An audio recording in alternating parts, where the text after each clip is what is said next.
अलैकुम वरहमतुल्लाहि ताला वबरकातुहू। यहाँ से हम पढ़ेंगे, यहाँ तक पढ़े थे, यहाँ से पढ़ेंगे।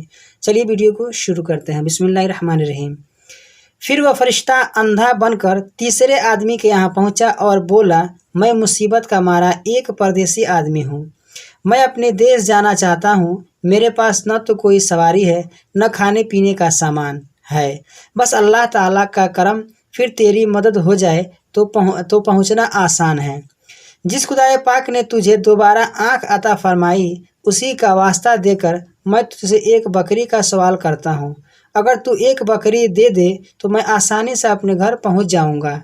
उसने कहा, बेशक मैं अंधा था, अल्लाह ताला ने अपने फजल से मुझे आँखें दी।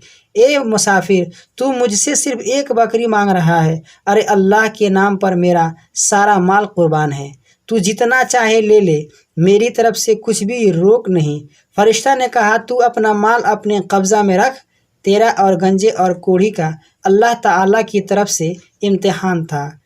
वो दोनों इम्तिहान में फेल हैं और तू कामयाब है। तेरे लिए अल्लाह ताला की रज़ा है और उन दोनों से खुदाए पाक नाराज़ है। प्यारे बच्चों, जो शख्स नेमत पाकर अल्लाह ताला को भूल जाए, उसका अंजाम बहुत बुरा है। देखो, अल्लाह ताला ने कोढ़ी और गंजे को माल अता फरमाया और उसके बदन का घिनौना मर्ज दूर करके उन्हें तंदुरुस्ती दी। लेकिन जब वो दोनों अल्लाह पाक का एहसान भूलने की वजह से इम्तिहान में नाकाम रहे, तो उन पर अल्लाह ताला का कहर नाजिल हुआ। वो फिर पहले की तरह कोढ़ी और गंजे हो गए और उनका माल भी बर्बाद हो गया। और अंधे को अल्लाह ताला ने बीनाई दी, उसकी मोहताजी दूर फरमाई। उसने अल्लाह ताला का एहसान फरामोश नहीं किया। खुदा की राह में माल देने से दरीग न किया, यानी हाथ नहीं खींचा, यानी दिल नहीं चुराया। इम्तिहान के बाद अल्लाह ताला ने खुश होकर उसकी बीनाई और दौलत बरकरार रखी। यानी ये इम्तिहान में जब कामयाब हो गया तो अल्लाह तबारक व तआला ने इसकी बीनाई उसी के पास रहने दी और उसका जो माल था वो उसी के पास ही रहा। यानी ये इम्तिहान में कामयाब हो गया और वो दोनों नाकाम हो गए। नंबर 1 है, यहाँ पर लिखा है कि दार फारसी ज़ुबान का लफ्ज़ है। इसका तर्जमा वाला होता है। ये लफ्ज़ हमेशा किसी दूसरे लफ्ज़ के बगल में जोड़ा जाता है, जैसे मालदार माल वाला, हिस्सादार हकदार, तरफदार रिश्तेदार, ईमानदार दीनदार, अलमदार झंडे वाला। नंबर 2 क्या है, खुश फारसी लफ्ज़ है। ये लफ्ज़ कभी दूसरे लफ्ज़ के शुरू में जोड़कर बोला जाता है, जैसे खुशबू अच्छी महक, खुशहाल अच्छे हाल वाला, खुशखत अच्छी तहरीर वाला, खुशनुमा भला दिखाई देने वाला। नंबर 3 क्या है, जिस लफ्ज़ को बोलकर कोई बात पूछी जाए उसे कलमे इस्तिफ़हाम कहते हैं, जैसे क्या, कौन, कब, कहाँ।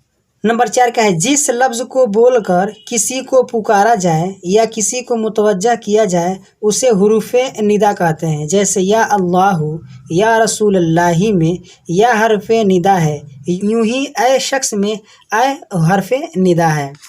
5 क्या है, जिस जुमला के ख़त्म पर ये निशान, यानी ये जो निशान देख रहे हैं सवालिया निशान बना हो, उसे सवालिया जुमला समझना चाहिए। नंबर 6 क्या है, निदाइया जुमला के ख़त्म पर निशान, ये देख रहे हैं ऊपर से एक लकीर खींच कर नीचे की बिंदी होता है। निदाइया जुमला के ख़त्म पर ये निशान होता है। नंबर 7 क्या है कि जुमला के ख़त्म पर वक्फ़ा ज़ाहिर करने के लिए ये निशान, यहाँ ये देख रहे हैं ना, ये वक्फ़ा, बस एक डैश दे देते हैं, छोटा सा बिंदी बीच में, ताकि अभी जुमला माने बाकी है, यानी वहाँ पर हम रुके हैं थोड़ी देर के लिए। नंबर 8 क्या है, 2 लफ्ज़ के बीच में सख्ता ज़ाहिर करने के लिए ये निशान, ये ऊपर वाला जो उल्टा, जो इसको उल्टा पेश समझ लीजिए, निशान यानी उल्टा पेश बनाया जाता है, यानी 2 लफ्ज़ के बीच में सख्ता ज़ाहिर करने के लिए। नंबर 9 क्या है, बादहू उसके बाद, कसीर ज़्यादा बहुत। बादहू का मतलब क्या है, उसके बाद, और कसीर मतलब ज़्यादा बहुत। ये है सवाल की ये जमा है। ये सवाल नंबर 1 है, ऊँट वाले का पूरा किस्सा अपने अल्फाज में बयान करो। आप ऊँट वाले का किस्सा अपने अल्फाज में बयान कर दीजिएगा कि मतलब एक ऊँट वाला कौन था, वही कोड़पन वाला जो था कि उसके पास एक फरिश्ता आया और उससे मतलब पूछा कि मतलब तुझे मतलब क्या चाहिए, तू क्या चाहता है। तो उसने कहा था कि मतलब मेरा ये कोड़पन दूर हो जाए और मतलब मैं भी मतलब अच्छा दिखने लगूँ, लोग हमसे मतलब लोग मैं खूबसूरत दिखने लगूँ। तो फरिश्ते ने उसके लिए दुआ की और वो अच्छा हो गया। फिर उसके लिए पूछा कि तुझे कौन सा माल चाहिए, तो उसने कहा कि मुझे ऊँट चाहिए। तो उसने ऊँट दिया और ऊँट देने के बाद वो फरिश्ता चला गया। फिर कुछ दिनों के बाद वो फरिश्ता जो है वो कोढ़ के शक्ल में आया और इससे कहा कि मतलब हमको मतलब एक सवारी की ज़रूरत है और हमको एक सवारी दे दे। अल्लाह तबारक व तआला ने मतलब तू पहले जिस मतलब तू भी पहले तो ये मतलब कोढ़ था, अल्लाह ताला ने तुझे शफा दी। तो उसने कहा कि अरे मैं कहाँ इससे पहले कोढ़ था, मैं तो ख़ानदानी अमीर हूँ, रईस हूँ। तो फरिश्ते ने कहा अगर तू झूठा है तो फिर तू कोढ़ वगैरह मौला जो भी मतलब तू पहले था वो बन जाए। तो झूठा था तो फिर वैसे ही वो बन गया। तो इसको आप अपने हिसाब से लिख दीजिएगा, मैं इसे आपको मोटा मोटी समझा दिया हूँ। बकरी वाले की दौलत क्यों बरकरार रह गई? बकरी वाले अपने इम्तिहान में कामयाब हो गया था, इसलिए उसकी जो दौलत है वो बरकरार रह गई। नंबर 3 क्या है? अपने सबक में इन अल्फाज को तलाश करो जिनके साथ दार और खुश का लफ्ज़ जोड़ा गया हो। ये खुश का लफ्ज़, ये खुशनुमा, मालदार, खुशनुमा रंग, हिस्सेदार, हकदार, तरफदार, रिश्तेदार, ईमानदार, दीनदार, अलमदार, ये सारे सब है। मालदार भी है यहाँ पर, इसको देख कर आप लिख सकते हैं।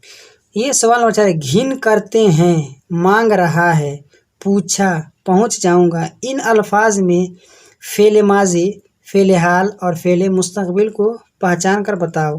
तो घिन करते हैं नंबर 2 ऊपर दिया है, इसमें देखिए नंबर 2 किस पर दिया है? फ़ेल हाल, यानी घिन करते हैं ये हाल है, इस पर भी 2 निशान लगाए, इस पर भी 2, ये हाल है। मांग रहा है ये भी हाल है।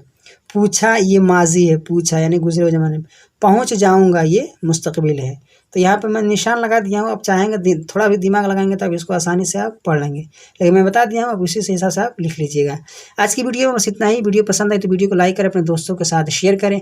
हमारे इस यूट्यूब चैनल पर अगर आप नए हैं तो हमारे चैनल को सब्सक्राइब करके बेल आइकन को प्रेस कर दें ताकि हमारी हर आने वाली वीडियो की नोटिफिकेशन सबसे पहले आपको मिले। अस्सलाम वालेकुम रहमतुल्लाहि ताला व बरकातुहू।